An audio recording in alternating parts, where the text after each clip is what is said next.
It's the summer of 1993. Evidence is piled up, all of it incriminating the Menendez brothers in the double homicide of their parents. Surprisingly, their attorneys don't try to argue otherwise. Just weeks before the trial began, lawyers for Erik and Lyle Menendez dropped a bombshell. Defense lawyers made their announcement in court as reporters listened from the gallery. The brothers did an about-face. They went from publicly denying any knowledge of the killings to admitting they pulled the triggers. The reason was equally shocking. The brothers said they killed in self-defense after years of sexual and emotional abuse by their parents. Leslie Abramson, with her indignant New Yorker wit, was going to argue that a lifetime of abuse could justify parricide. This turn of events astounded the nation, but not Pamela Bozanich. I wasn't surprised by it. She was a seasoned prosecutor by then, and now that she's retired, she has no problem speaking her mind about this case. I was trying to think of the worst thing possible that you could say about a parent to justify killing them, and that seemed to me to be pretty much the worst thing. Not only that, but this kind of defense had worked for one of Leslie Abramson's other clients. That client was a teenage boy whose father was a powerful news executive. Leslie Abramson argued that he murdered his father because of years of abuse, and that defense saved him from prison. The parallels between the cases were uncanny. Sexual abuse might be the worst thing you could say about a parent to justify murdering them. That's what Bozanich thought. But what if Erik and Lyle were the real victims? What if abuse did explain what pushed these brothers to the edge? So far, the only other explanation had been inheritance. But were these sons in so much of a rush that they were willing to kill? It would be up to a jury to decide.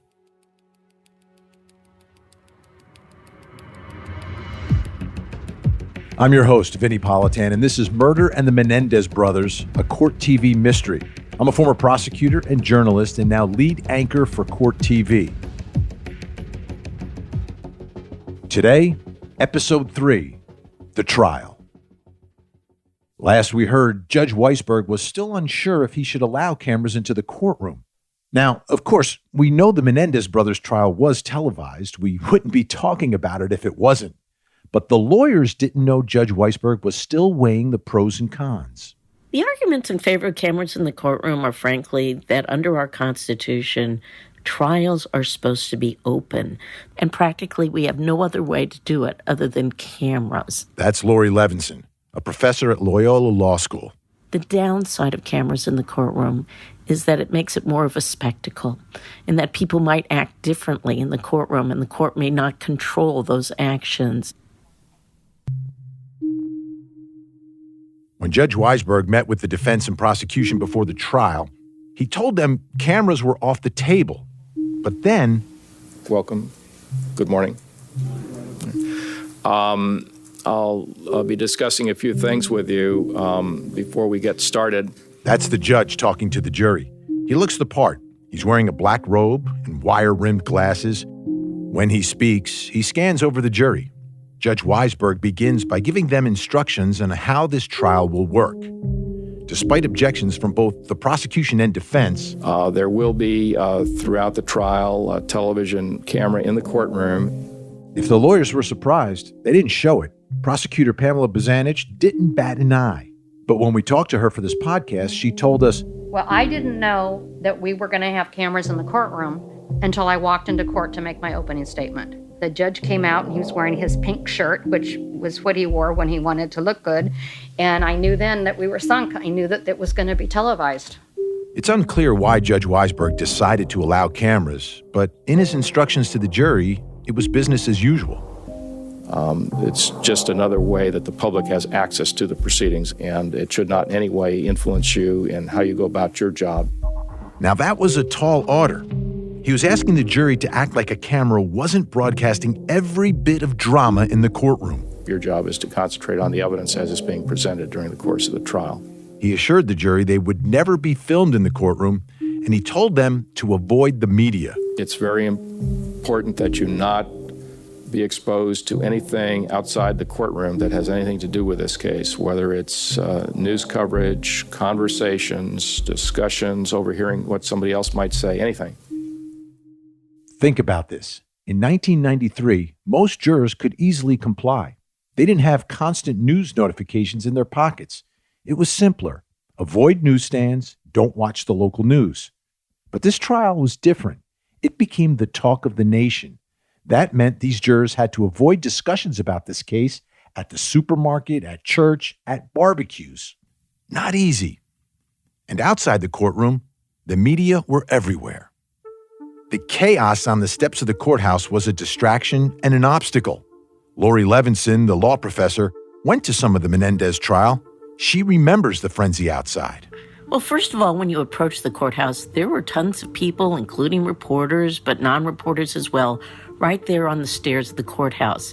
And then they filled the hallway outside the courtroom. There were plenty of reporters, and everybody wanted their soundbite. Reporters were supposed to stay out of the way. Judge Weisberg made sure of it. They could only interview people in a designated area at the back of the courthouse. But that simply wasn't happening.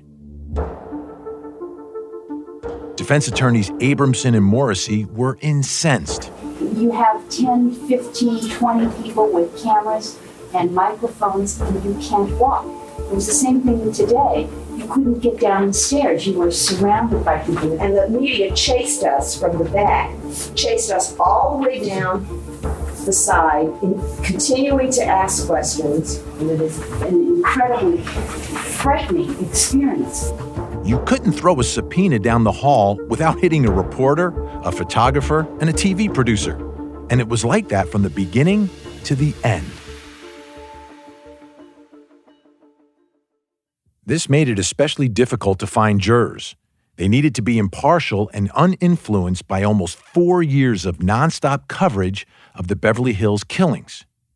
Jury selection often takes a few days. For this trial, it took weeks. Judge Weisberg had to gather a pool of almost 700 prospective jurors. It was fascinating during the jury selection because every person who came into the courtroom had heard about the case, knew something about the case they had read about or seen on TV. Robert Rand was the author of the Menendez murders. He had the pleasure of attending every single day of jury selection. And so that was a very tough situation for the defense, where you have a case that people already have some information, and most of it was pretty negative information because the only people talking for 3 years were the prosecution putting out the greedy rich kids' point of view. And for this case, they didn't just need 18 jurors, they needed 36. You might not remember, but each Menendez brother had their own jury, one to decide Eric's fate, the other, Lyle's. 2 juries in one trial. The judge felt it would be fair that way. In the end, most jurors had seen some news about the Menendez brothers. It was unavoidable. But going forward, the judge wanted them to steer clear of the media circus. That first day in the courtroom, when Judge Weisberg allowed cameras, it raised the stakes. Now the lawyers would have to argue their case in front of 2 juries and the millions watching on TV. No pressure. All right, then, I'll now turn to the lawyers, and they may make their opening statements. First, the prosecution makes an opening statement, and then the defense. Prosecutor Pamela Bozanich faced the jury. She was calm and resolute. With the camera on her, she began. On August the 20th of 1989, at approximately 11:47 p.m., Beverly Hills Police Dispatcher Christina Nye received a 911 call. Bozanich had to paint a clear picture of that night for the jury. On the line was Lyle Menendez, who sounded hysterical, reporting that, quote, "someone shot my mom and my dad," end quote. You will hear that 911 tape, and you will hear the emotion manifested in that phone call. After all, it was the first time they would be hearing a detailed account of how the murder went down. She went on to explain the brothers' motive. Shortly after the killings, Lyle Menendez began to spend money, a lot of money. These were greedy, rich kids who wanted their inheritance early. Lyle Menendez told Dr. Oziel that his uncle had suspected that the family computer contained another will, which would have disinherited the brothers. Remember, Dr. Oziel was the brothers' therapist. Lyle explained to Dr. Oziel that he had arranged to have the computer's hard disk erased to avoid the possibility of a second will. The computer was erased on August the 31st, 1989. 11 days after the murders, the brothers erased their father's last will and testament. It ensured that Lyle and Erik would get their money. The defendants went on to tell Dr. Oziel that they killed their parents out of hatred and a desire to be free of their father's domination and impossible standards.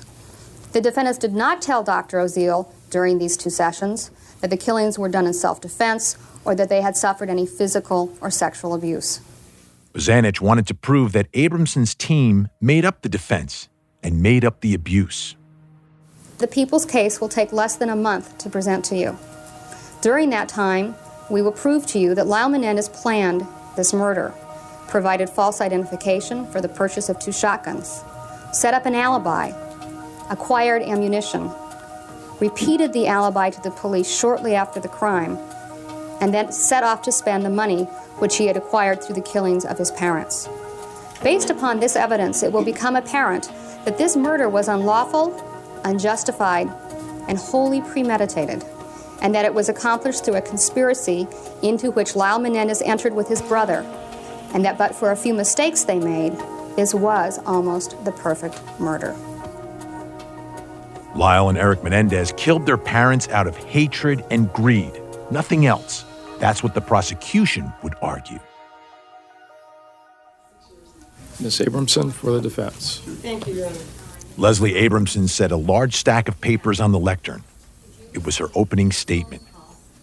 This is large, but the print is very big, so it isn't going to take as long as it looks. She flipped through her pages to make sure everything was in order. Then she began. By telling you now what we intend to prove later, it is our hope and it is our expectation that you will do what you have promised to do during the jury selection process. You will keep an open mind. You will wait to hear both sides of the case. And Objection, Your Honor. This is argumentative. That was Lester Kuriyama from the prosecution. Not even a minute into Abramson's opening statement, things got combative. Ms. Abramson, you are going afield here. Let's go to what you expect the evidence to be rather than how it relates to the legal theories. I wasn't going to relate it to the legal theories. Okay. Well, you're going beyond what you anticipate here. Let's go on to the evidence. All right. Abramson shuffled her stack of papers. The only question in this case is why did these killings occur? There is no issue as to who killed Jose and Mary Louise Menendez. Why they were killed is what the focus of all of our evidence will be on. Having fired 2 shotguns in the middle of a residential neighborhood on a quiet night, Erik and Lyle Menendez expected an immediate police response. They waited. When no one came, they decided to leave and pretend that they had not been home at the time of the shooting. Abramson eyed the jury earnestly, with intensity. She was an experienced orator. Over the next weeks and months, Erik Menendez was torn by guilt, by remorse, by horror over what he had done. He had lost a tremendous amount of weight. He was repeatedly reliving the killings in the way that some Vietnam War veterans relive their experiences. The proof of this was that he told the police months later that he could still smell the smoke. As further proof of Erik's remorse, Abramson brought up his confession. In fact, Erik confessed to the crime twice. First to his best friend Craig Signorelli, then to his therapist. But he didn't mention sexual abuse either time. He did not tell them the true motivation for the killings. To do that, he would have had to reveal the shameful, in his opinion, secrets that he had spent most of his life concealing. For 12 years, Between the ages of 6 and 18, my client, Erik Menendez, was sexually molested by his father. Jose Menendez's obvious purpose was to use his child's body to satisfy his lust.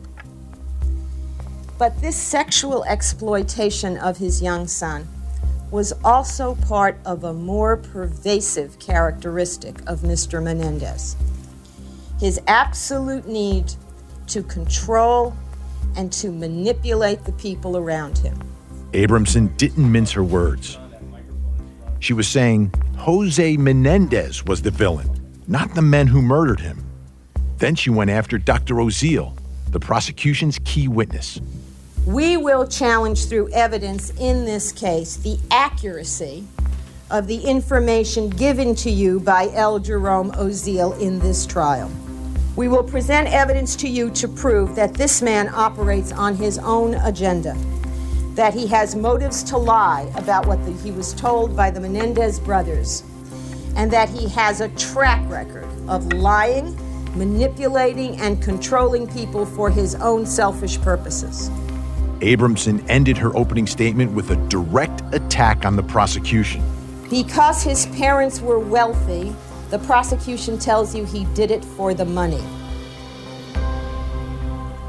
What do they say when poor kids kill?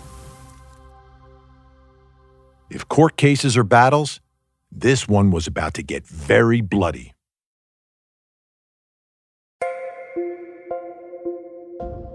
Abramson was out on a limb with this defense.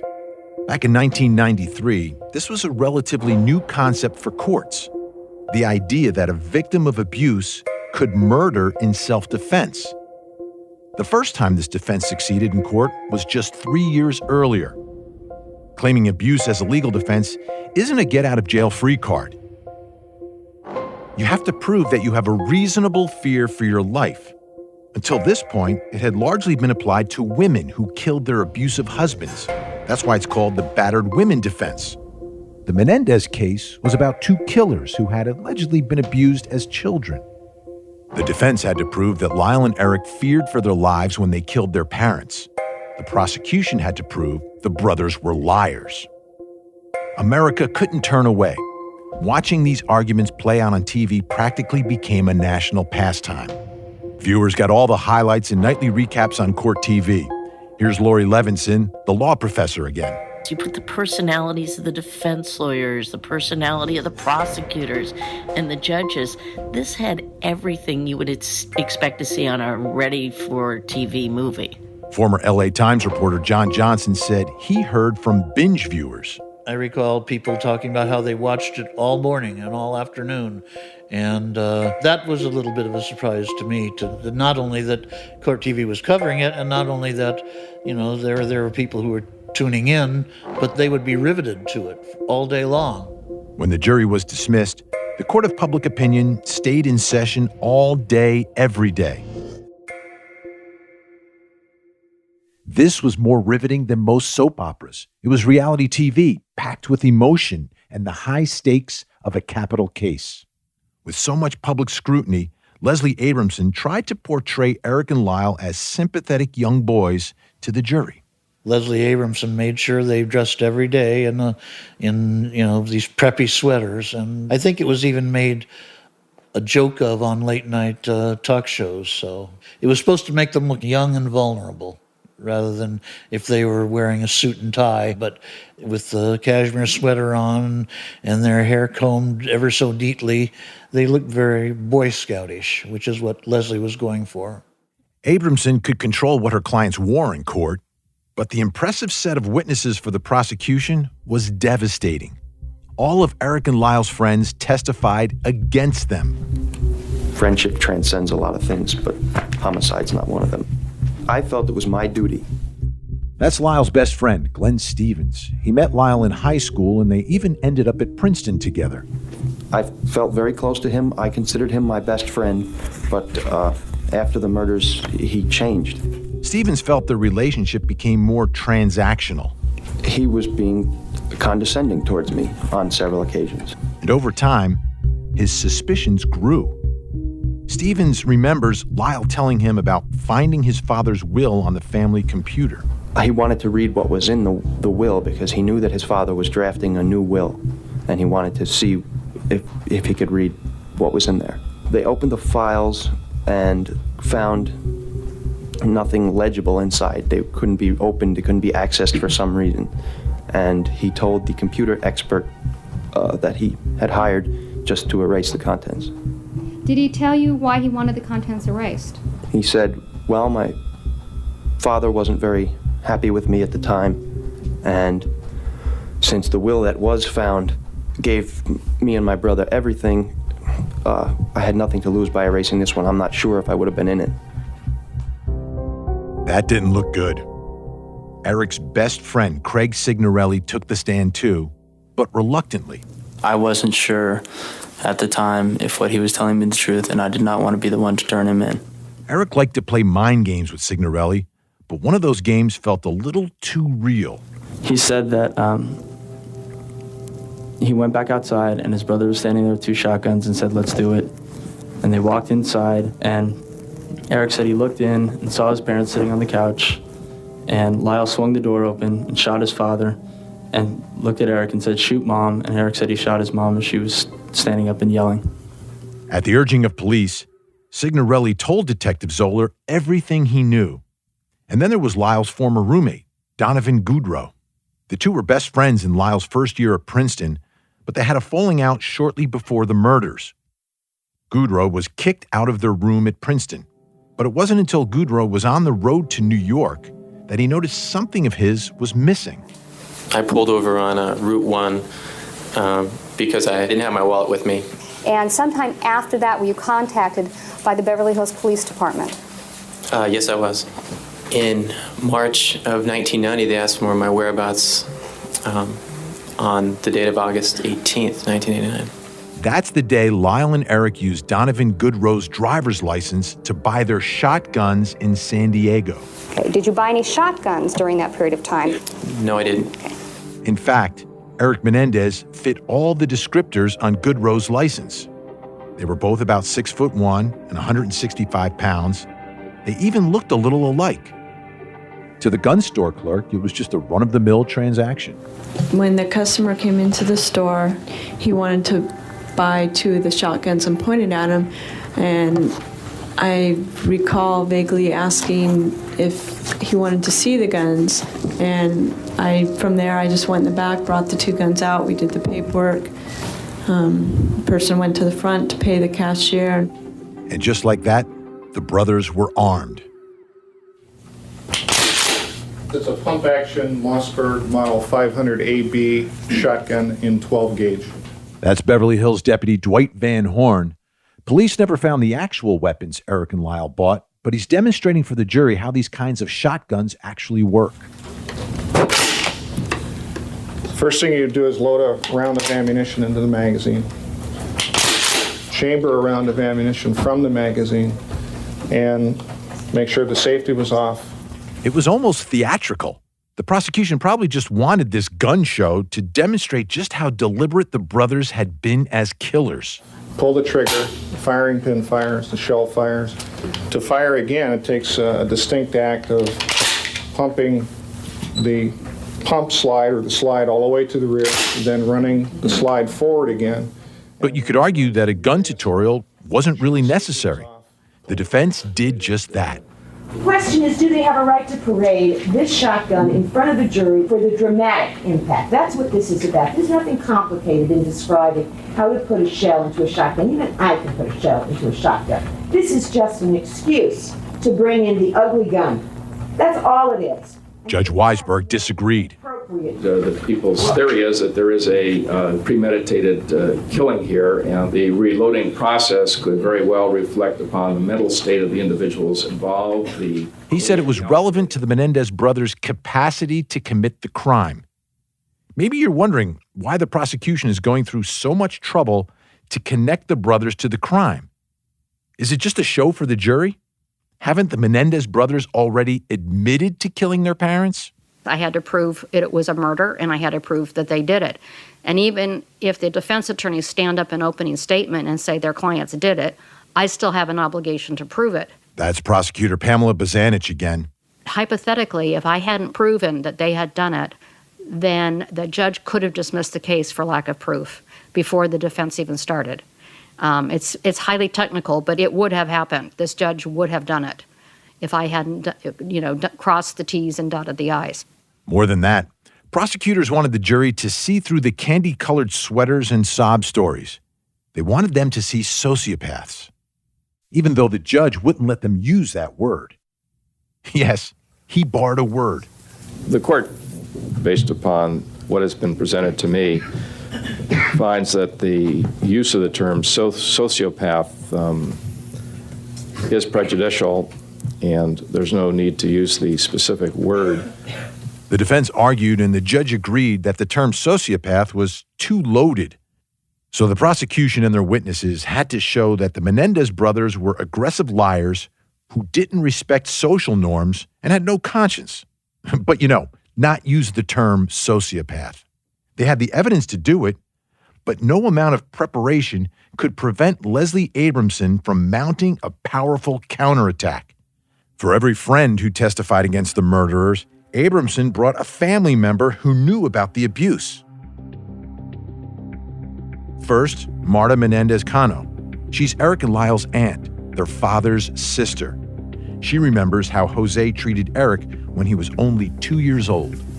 Well, with Erik, it was totally ignored unless he was doing something that Jose didn't like. The instant the father would touch him, he would start crying. He said, "Stop crying. I tell you to stop crying. Why can't you stop crying?" And he kept on yelling at the kid, and of course, Erik would cry more. And then he would get completely frustrated and just send him to his bed, to his room, and just stop right there. He just couldn't stand it. Jose wouldn't let Marta console him, no matter how much he cried. Jose was a very strong character. You just could not go against Jose's wishes. There's no way. I mean, the tone of his voice and the aggressiveness of the way he said things was very intimidating. You just did not dare to do anything he didn't want you to do. As Erik and Lyle started school and began playing sports, according to Marta, Jose became more demeaning. If Erik or Lyle didn't succeed, he would tell him he was a sissy, that it was about time that he became a Menendez, that he was not worth his last name, that he should be ashamed of his average, mediocre performance. Jose wanted them to be athletes and scholars. He was laser focused on his sons, so much so that his own wife felt left out. On the stand, Marta testified that Kitty didn't hide her hostility towards her children. Once, she talked about it in front of Lyle. She told me she wished they would have never been born because they had broken her marriage. Lyle would never forget those words. Marta Cano and her son Andy lived near the Menendez family, but they didn't visit much. Marta said Jose wouldn't let them. Cousins Erik and Andy did become friends, though. They were around the same age, 12 and 10. I remember it being wintertime, and there were fields behind my house, agricultural fields. That's Andy Cano. That's right. We had toy guns, and we were pretending like we were running from an army. We would play war games pretty often. They ran into the woods to hide from their pretend enemies. They leaned up against a tree and got quiet. That's where Erik asked Andy a question. He asked me if my dad ever gave me massages. Andy didn't know what Erik meant by massages. A warning here, what he says is disturbing. Was there something else he told you about the massages? Like where they were? Yes, he did. Okay. What did he say about where the massages were? Well, he told me his father was massaging his dick. He used that word? Yes, he did. Both were too young to understand what it meant. Andy suggested he could ask his mom, but Erik told him not to.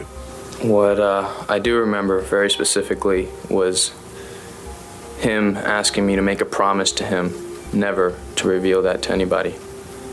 And he was saying it very seriously, and I took it very seriously. Before the trial, Andy never spoke a word about the incident. And he wasn't the only cousin who kept quiet. Diane Vandermolen is Kitty's niece. She occasionally stayed with the Menendez family when she was a teenager. They had 2 spare beds in their basement. Lyle was 9 when he walked into her room. I thought he was there to say goodnight, and he started asking me if he could sleep down there because there was 2 single beds. Initially, I pretty much just brushed him off because I wasn't taking him seriously. And what happened next? He proceeded to indicate to me by touching himself down and saying that his dad and him had been touching each other down there. I went and got Kitty and brought her downstairs and told her what was going on. And what happened when Kitty came down? She didn't believe me, and she took Lyle and brought him back upstairs. She never brought it up again. These stories laid the foundation of Erik and Lyle's defense. Marta Cano painted a picture of a domineering father and a mother who resented her own children for merely existing. The cousins testified the sexual abuse was burned into their memory. Not even the prosecution could condone what had happened to Lyle and Erik in the Menendez house. She didn't admit it at the time, but looking back, Pamela Bozanich can't deny it. When you have 2 sons capable of murder, there's something wrong at home. In a recent interview, she remembered hearing horror stories about Jose. First of all, I couldn't find anyone to say anything nice about him except for his secretary. Everybody else thought it was a benefit to civilization that Jose Menendez had been killed. If there was a way to prove that the sexual, physical, and emotional abuse was undeniable, it might justify the murder of Jose Menendez. But what about Kitty Menendez? The story of Kitty Menendez got swallowed up in the story of the brothers, their phony abuse, and the story of the hideousness of Jose. But she was the true victim in the family. She was as much a victim of the husband as in fact, more of a victim of the husband, had more reason to want to kill him. So I think that her story is just very sad.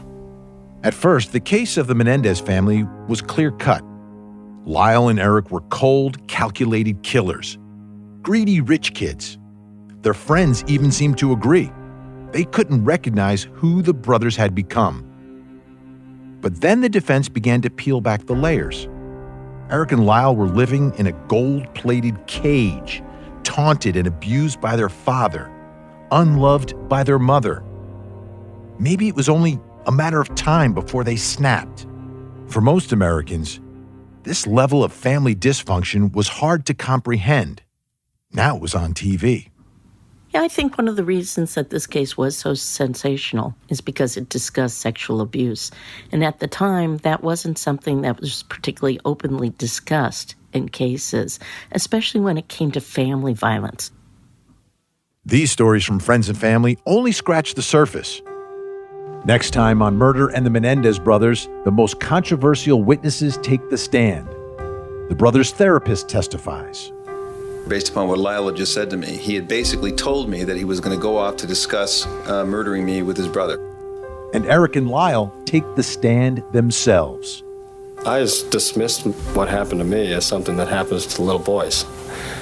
And at 18, I figured my dad would let him go. I just specifically remember him saying to Dad, "You're not going to touch my little brother. You're not going to touch Erik. You're never going to touch him again." That and more next time.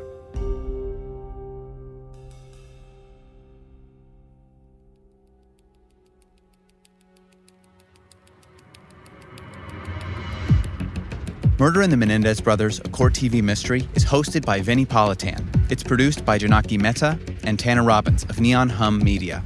Our editor is Catherine St. Louis. Our engineer is Scott Somerville.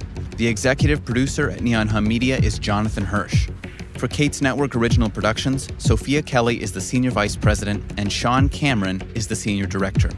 Production assistance is provided by Kate Mishkin and Haley Fager. Special thanks to Natalie Wren.